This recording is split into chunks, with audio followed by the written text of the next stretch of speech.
Hello बच्चों, let's see the following question. Question है which one of the following statements is wrong. Options है A algae increase the level of dissolved oxygen in the immediate environment, b algin is obtained from red algae and carrageen from brown algae, c agar agar is obtained from geladium and gracilaria, d laminaria and sargassum are used as food। इस question का की concept है हमारा algae के बारे में। Algae जो है ये फर्स्ट ग्रुप ऑफ प्लांट्स है इन अंडर किंगडम प्लांटिंग। इनको थैलोफाइटा भी बोला जाता है क्योंकि इसमें डिफरेंशिएटेड बॉडी नहीं होता। इसमें 3 ग्रुप्स ऑफ एल्गे को हम डिस्टिंग्विश कर सकते हैं बेस्ड ऑन पिगमेंट्स। अगर ग्रीन पिगमेंट है उनके बॉडी में, इनको हम बोलेंगे green algae. Green algae green pigment होता है, मेजर पिगमेंट। नेक्स्ट है ब्राउन एल्गे जिसमें ब्राउन पिगमेंट ज्यादा होता है। तीसरा है रेड एल्गे जिसमें रेड पिगमेंट जो है वो ज्यादा होता है। अगर इसमें रॉन्ग स्टेटमेंट चूज करना है तो इसमें सभी जो है वो इंपॉर्टेंस ऑफ एल्गे के अंडर आता है। इंपॉर्टेंस पहला इंपॉर्टेंस जो है वो मेन सोर्स ऑफ फूड की तरह एक्ट करते हैं क्योंकि एल्गे फोटोसिंथेटिक है, दे आर प्रोड्यूसर्स। एल्गे जो है प्रोड्यूसर्स है तो इनको हम फूड सोर्स की तरह यूज कर सकते हैं। स्पेशली कोस्टल रीजन्स में, कोस्टल कंट्रीज में इसको फूड की तरह यूज करते हैं क्योंकि इनको सी का वीड माना जाता है। अगर हम कोस्टल कंट्रीज का फूड के बारे में देखें, मेन एल्गे जो है वो है पोरफायरा, उल्वा और लैमिनेरिया को हम फूड की तरह ले सकते हैं क्योंकि वो न्यूट्रिशनल वैल्यू रखते हैं।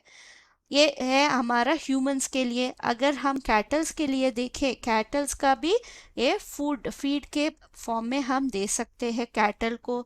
एग्जाम्पल है marine as well as domestic animals को हम सरगासम खिला सकते हैं, सरगासम और मैक्रोसिस्टिस। ये है न्यूट्रिशनल वैल्यू। एल्गे जो है major part of production of food होता है हमारा सी में। ओशियन में मेजॉरिटी जो है वो एल्गे होते हैं। ये है मेन प्रोड्यूसर्स इन ओशन। ये क्या करते हैं, ये this are the source of production of food and oxygen and dissolved oxygen in ocean. Carbon fixation में ये मेजर पार्ट प्ले करते हैं। नेक्स्ट है कमर्शियल प्रोडक्ट्स। अगर देखें, अगार जो है, अगार जेली लाइक सब्सटेंस है जो हमें एक्सट्रैक्ट करना पड़ता है फ्रॉम जेलेडियम और ग्रासिलेरिया एल्गे से हमें मिलता है ग्रासिलेरिया। अगार को हम कल्चर मीडियम में, मतलब हमारा लैब्स में यूज कर सकते हैं। नेक्स्ट है कैराजीन। कैराजीन जो है वो हमें एल्गे से मिलता है। ये एक पॉलीसैकेराइड है, एस्टरिफाइड सल्फेट। इसको हम एक्सट्रैक्ट करते हैं from red algae. Red algae का एग्जाम्पल है कॉन्ड्रस से हम कैराजीन एक्सट्रैक्ट कर सकते हैं। अगर हम स्टेटमेंट्स देखें अभी, algae increase level of dissolved oxygen in the immediate environment, ये है ट्रू स्टेटमेंट। नेक्स्ट है algin is obtained from red algae and carrageenan from brown algae.